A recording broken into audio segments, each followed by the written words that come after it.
Olá, gravação. Bom dia, boa tarde, de onde vocês estiverem vendo. Hoje a gente está com o nosso GED temático de Páscoa, né? E uma população reduzida aqui no ao vivo, mas tudo bem, eu imaginava que isso ia acontecer. Perdão que eu tô um pouquinho rouca, gente, peço desculpa aí pela minha voz, mas vai dar tudo certo. E hoje nós vamos dar continuidade ao conteúdo que estávamos vendo, o que a gente finalizou inclusive, né, antes da AV1 e agora vamos começar com um conteúdo pós AV1 já para AV2, certo? A gente vai começar falando um pouco sobre os princípios, que imagino que o professor tenha começado em sala com vocês. Então, a gente vai começar ali bem do comecinho para não vou conseguir finalizar tudo hoje, porque também não finalizou em sala, mas eu tô acompanhando aí o conteúdo dele, certo? Com esse GED fofíssimo de Páscoa, né, preciso mencionar que hoje é especial por ser hoje é dia, 4, né, acho que é. Pronto, hoje é dia 4 de abril, logo é sábado de Páscoa, então achei que merecia, né, um slide mais fofinho. Certo, gente? Então vamos começar falando um pouco sobre a introdução básica, né, sobre os princípios do direito tributário. O que que eles são e para que que eles servem? Os princípios constitucionais tributários servem como limites ao poder de tributar do Estado. A gente, inclusive, falou um pouco sobre isso lá nos primeiros GEs, sobre os limites ao poder de tributar, que o Estado, por mais que ele tenha bastante, assim, um leque bastante aberto de poderes para tributar, com ele também vem diversos limites, certo? Porque também seria muito desproporcional se ele sempre pudesse, tributar e utilizar da sua força para fazer o que quisesse, e a gente não tivesse, né, nós contribuintes não tivéssemos nenhum tipo de proteção contra isso. Uma dessas proteções são os princípios do direito tributário. E por mais que vocês possam pensar que: "Ah, isso é besteira", isso é aquela parte principiológica básica de toda matéria. Sei, assim, pode até ser um assunto mais básico, mais decoreba, né, mais fácil de decorar para prova e afins, só que há de se lembrar também que são os princípios que regem todas as matérias do direito, não só, né, tributário, mas do direito como um todo. E sem os princípios, por exemplo, a gente tem como identificar com os princípios, perdão, a gente tem como identificar normas abusivas, normas que estão indo contra a Constituição. Por quê? Porque esses princípios eles não estão só previstos no Código Tributário Nacional, eles estão previstos principalmente na Constituição Federal. Então, violar um princípio desse é violar a Constituição. Por isso que é importante a gente ter esse conhecimento, certo? Além disso, eles garantem a segurança jurídica, justiça fiscal e a proteção contra o contribuinte, como eu falei para vocês. E são restrições constitucionais, lembre-se, constitucionais. É muito importante que a gente tenha em mente que esses princípios são baseados na Constituição, certo? Impostos ao Estado para evitar abusos, ok? E aí a gente já começa a dar continuidade e, dar início aqui ao efetivo estudo, que é o princípio da legalidade. Quem gosta de penal, eu acho que já deve ter ouvido, né, o princípio da legalidade, que ele existe em todas as áreas do direito, tendo ficado mais famoso aí no direito penal por ser mais, emblemático, digamos assim, mais, né, eh, mais destacado no direito penal, é aquela: "Ah, não há lei, não há crime sem lei anterior que o previna". Pronto, a gente tem basicamente a mesma coisa, só que aqui no tributário. Lá na Constituição, no artigo 150, inciso primeiro e no artigo 97 do CTN, a gente tem que é vedado à União, aos estados, ao Distrito Federal e aos municípios exigir ou aumentar tributos sem lei que o estabeleça. Notem como é interessante, exigir, ou seja, né, cobrar ou aumentar. Isso aqui é muito importante, porque não é só em relação a criar tributos, é em relação também a aumentar as alíquotas, aumentar o percentual a ser pago.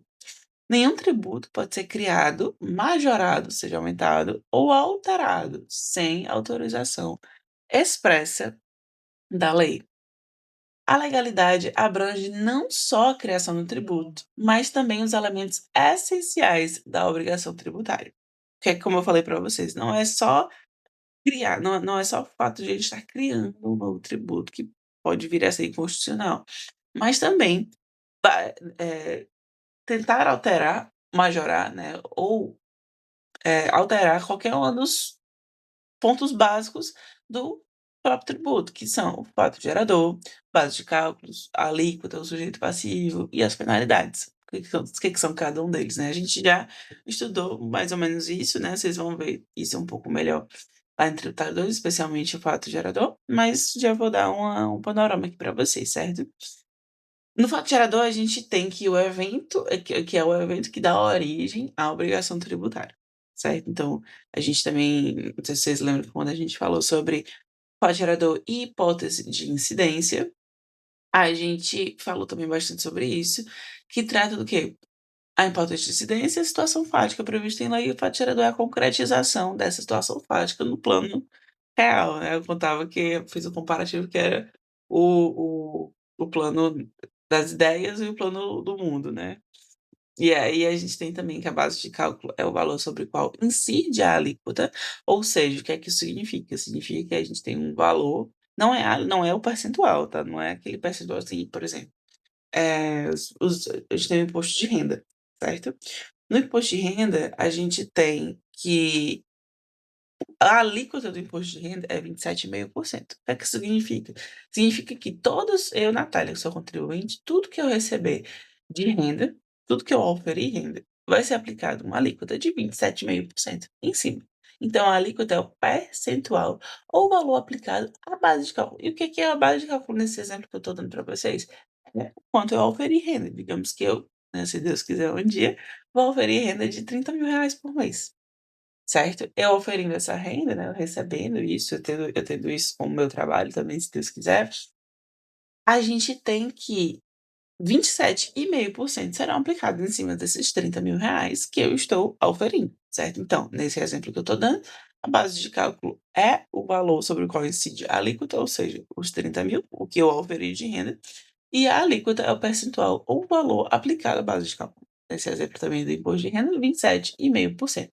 Vale lembrar que, como eu tô falando para vocês, por que eu tô falando isso tudo? Porque é pra explicar que nenhum deles pode ser alterado sem lei anterior que o previne, sem lei que o estabeleça, certo?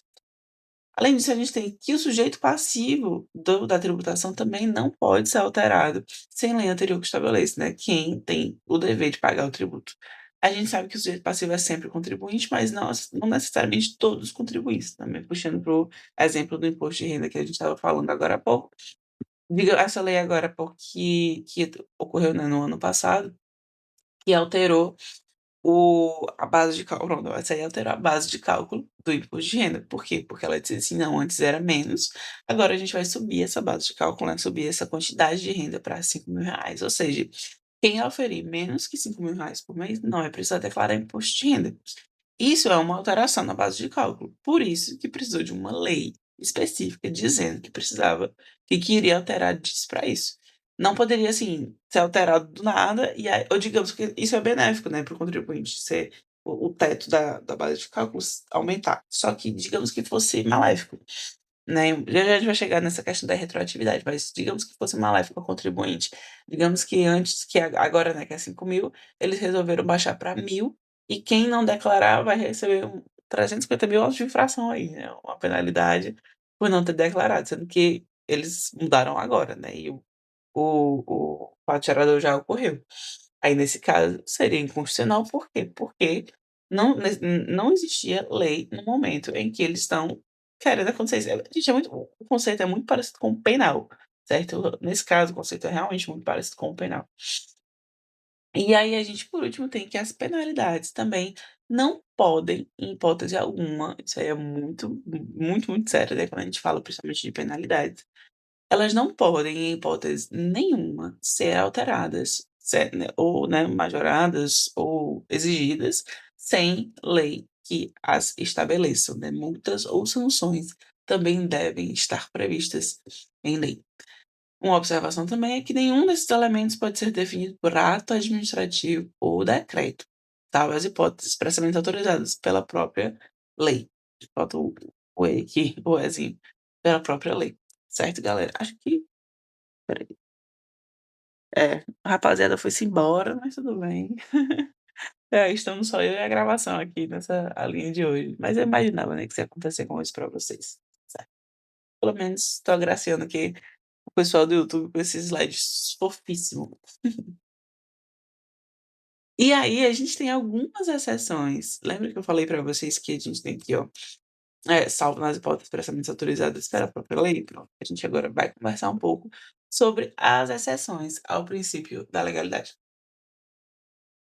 Isso aqui é interessante vocês saberem, porque cai bastante em prova, não necessariamente na V2, mas cai na V3, certo? Então, fiquem atentos para quando isso acontecer, porque é importante que vocês tenham essa, esse conhecimento na hora da prova, ok? A Constituição Federal, no artigo 153, parágrafo 1º, autoriza o Poder Executivo a alterar alíquotas de determinados tributos, por meio de decreto ou portaria, sem necessidade de lei específica, desde que dentro dos limites previstos em lei. No parágrafo 1º, a gente tem a seguinte redação: é facultado ao Poder Executivo, atendidas as condições e os limites estabelecidos em lei, alterar as alíquotas dos impostos enumerados nos incisos 1, 2, 4 e 5. Certo? Se vocês abrirem a Constituição, vocês vão ver exatamente quais são, mas eu coloquei já aqui. Essas exceções justificam por razões econômicas e de política fiscal. São justificadas, né? Perdão, eu li errado. Essas exceções se justificam por razões econômicas e de política fiscal, permitindo ajustes rápidos conforme a necessidade do país. Quais são eles? II, imposto de importação, imposto de exportação, imposto sobre produto industrializado, imposto sobre operações financeiras, contribuição, que incide sobre o domínio econômico, esqueci agora o nome completo, mas a CID, combustíveis, e o ICMS, combustível, né, o Imposto sobre Circulação de Mercadorias e Serviços, certo? Alguns tributos, além da sua função arrecadatória, é isso que a gente está a pergunta, né, você já está se perguntando por que existem essas exceções, essas exceções, e por que são especificamente esses tributos que a gente mencionou. Aqui vem a explicação. Além da sua função arrecadatória, esses tributos atuam como instrumentos de política econômica. Lembra quando a gente falou sobre a extrafiscalidade? Sobre tributos que incidem sobre a economia? Pronto. Exigindo flexibilidade para o Estado, para que o Estado possa ajustá-los rapidamente diante de variações no câmbio, na inflação, no crédito e nas importações. Ou seja, a gente colocou, na Constituição, né, na Constituição foi colocado essas exceções ao princípio da legalidade, por quê? Porque esses tributos têm o poder de regular a economia. Então, às vezes, é muito urgente que, por exemplo, haja uma alteração de alíquota no I, no IE, no IOF, entende? Então, por isso que, nesses casos específicos, é possível, alterar, não especificamente por lei, certo? Mas acho que por decreto pode e tal. Então, por meio por decreto ou portaria, sem necessidade de lei específica para alterar isso, certo? Por quê? Porque decreto ou portaria é mais rápido, né, mais rápido de ser produzido, é mais rápido de ser autorizado, então não é necessário que, que se utilize lei específica, certo?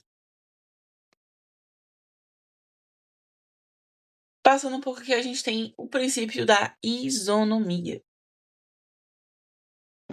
que é assim, mamão com açúcar, né, gente?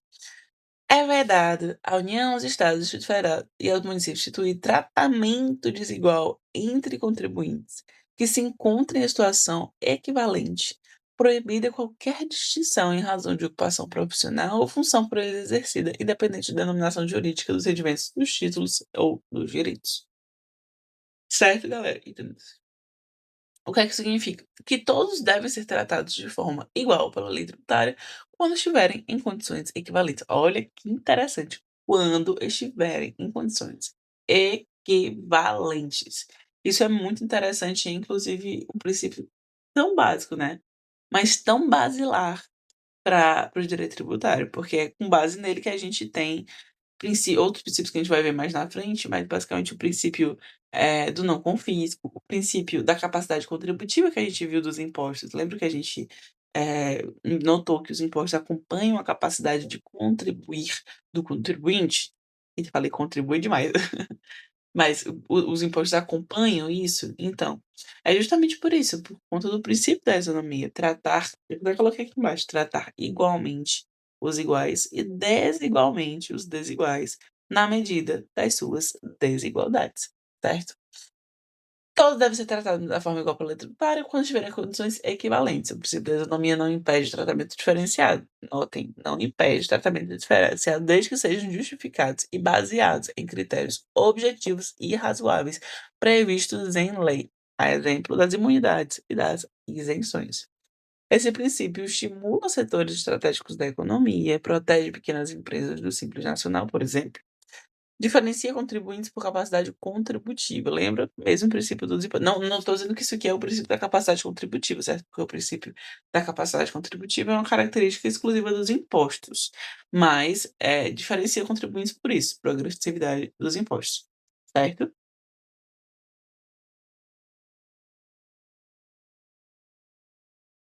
Agora a gente tem o princípio da anterioridade. O que é que isso significa? Lá no artigo 150, inciso 3, alíquotas B e C, alíneas B e C da Constituição Federal, tem como objetivo proteger o contribuinte contra surpresas fiscais, certo? Acho que até eu nem coloquei aqui escrito porque o princípio é um pouco grande, o artigo é um pouco grande, mas vale a pena vocês entrarem e darem uma olhada no 150, 3B e C, certo? Ele determina que um tributo só pode ser cobrado após um certo tempo da publicação da lei que o instituiu ou aumentou, garantindo previsibilidade e segurança jurídica. Parecido com o princípio da legalidade? Um pouco parecido, mas esse da anterioridade é muito interessante, principalmente as coisinhas que a gente destrincha ele, porque se você for pra pensar, tal, eu acho que isso é um tributário, essa questão da anterioridade anual que eu vou explicar agora e da anterioridade nonagesimal, né, que é a noventena. Mas vamos lá. A gente tem 2 tipos de anterioridade dentro desse princípio, certo? O primeiro deles é a anterioridade anual, que está lá na linha B, que diz o quê? O tributo só pode ser cobrado no exercício financeiro seguinte ao da publicação da lei que o criou ou aumentou. Calma, com calma. Natália, o que diabos é exercício financeiro? Vou para academia? Não. O que é que significa o exercício financeiro? Gente, vocês vão ver bastante essa nomenclatura de exercício financeiro, ano calendário, certo? O exercício seguinte é bem comum, tá? Sempre que vocês virem essas palavras, ele está apenas se referindo ao ano. Então, por exemplo, o exercício financeiro de 2026 é esse. O exercício financeiro passado é o de 2025. A gente está aqui em 2026. Qual é o exercício financeiro seguinte? É o exercício financeiro de 2027, ou seja, o ano de 2027. Mesma coisa que o ano calendário, né? O ano calendário de 2026, o ano calendário de 2025, por aí vai.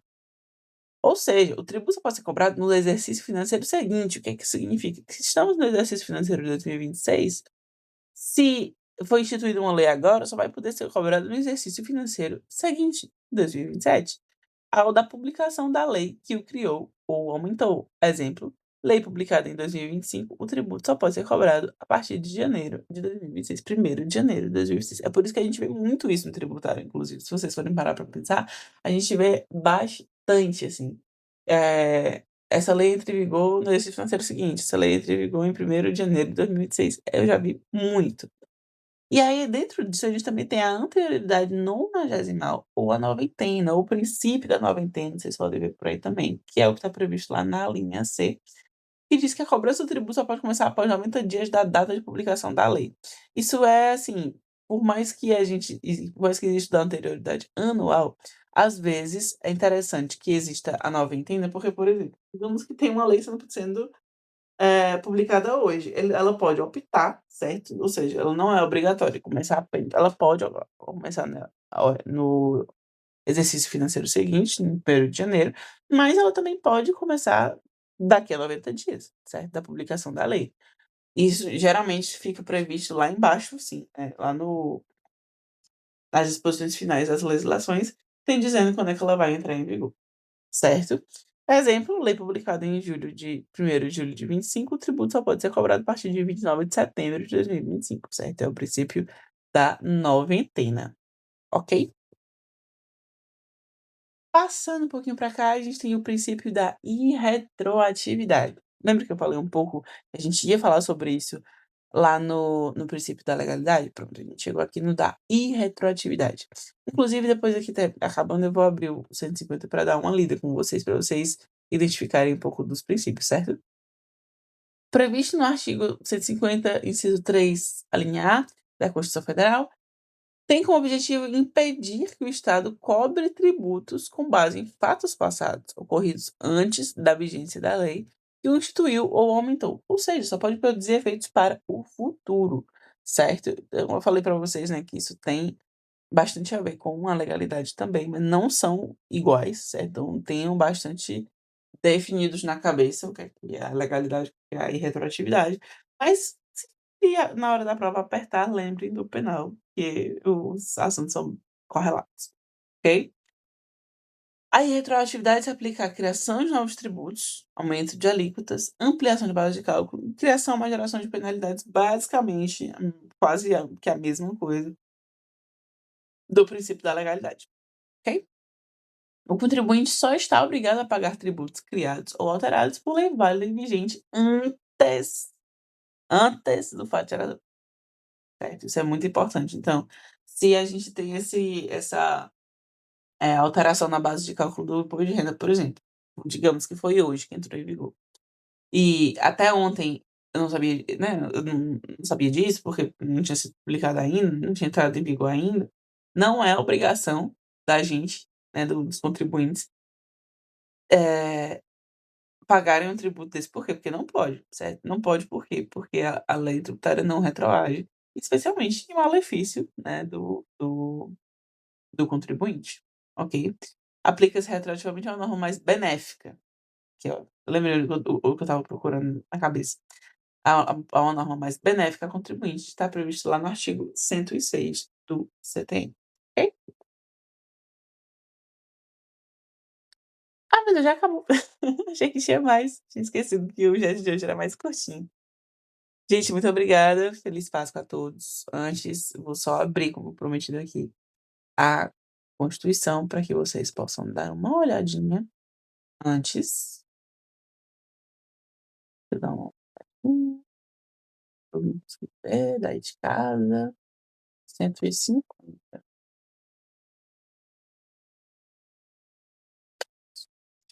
Inclusive, bem interessante tá essa sessão, caso vocês tenham interesse depois não ali. Deixa eu ver se eu consigo aumentar mais, porque acho que dá para ver assim, né? Então vamos lá. Ó, os princípios todos que a gente acabou de ver. Sem prejuízo de outras garantias asseguradas ao contribuinte, é vedado à União, aos Estados, Distrito Federal e aos municípios: exigir ou aumentar tributos sem lei que o estabeleça. O que é isso? É princípio da legalidade.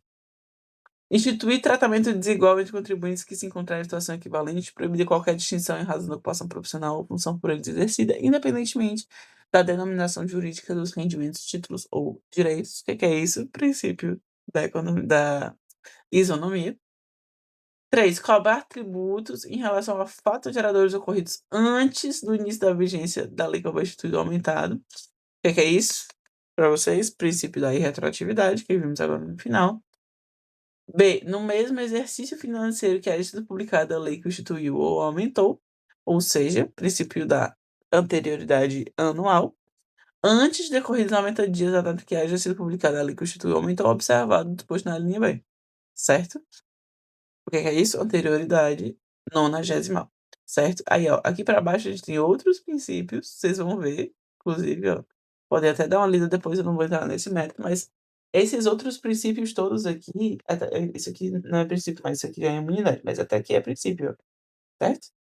Tudo isso aqui a gente vai ver ainda nos próximos GEDs, mas por hoje vamos parar por aqui. Certo, rapaziada? Acho que não tem ninguém na chamada, mas de toda forma, agradeço aí a quem estiver me vendo no YouTube. Espero que vocês tenham um ótimo sábado de Páscoa. Comam bastante, bastante, bastante chocolate por mim, que estou de dieta sempre. E é isso, gente. Um beijo, bom sábado e vai dar tudo certo aí. Cheiro!